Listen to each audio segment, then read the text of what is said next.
Mastering future tense with modal verbs in passive voice. Hello everyone. Welcome back to our English learning series. Today, we are going to delve into the intriguing world of future tense. Specifically, we'll be focusing on using modal verbs in passive voice in the future tense. Don't worry if this sounds complex, we're going to break it down into digestible pieces together. First things first, let's recap what we mean by modal verbs and passive voice.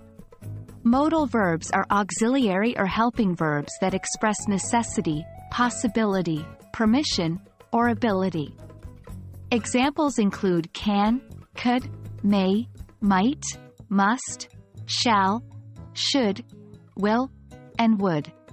When we talk about the passive voice, we're referring to sentences where the subject receives the action, rather than doing it. For example, in "The book was read by Mary," the book is the subject, and it's receiving the action of being read. Now, combining these two, modal verbs in passive voice are used to talk about actions that are necessary, possible, or permitted, etc., and are received by the subject. Now that we understand modal verbs in passive voice, let's see how we can use them in the future tense. We often use will or going to, along with a verb in its base form to express future tense. For instance, I will go to the market. However, when combined with modal verbs in a passive voice structure, it may look like this: the work will be done.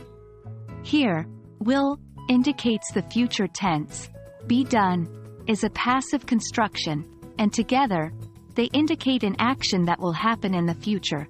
But it's not important who will do it. Let's take a look at some examples of how we can use modal verbs in passive voice in future tense. 1. The project will be completed by next month. 2. The cake must be baked by tomorrow. 3. The documents should be prepared by next week. In these examples, the modal verbs will, must, and should are combined with be to create a passive voice in future tense.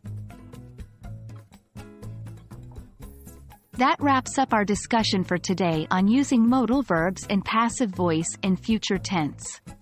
I hope you found this helpful in mastering future tense with modal verbs. Keep practicing and remember to incorporate these structures into your daily English usage. Thank you for joining me, and happy learning!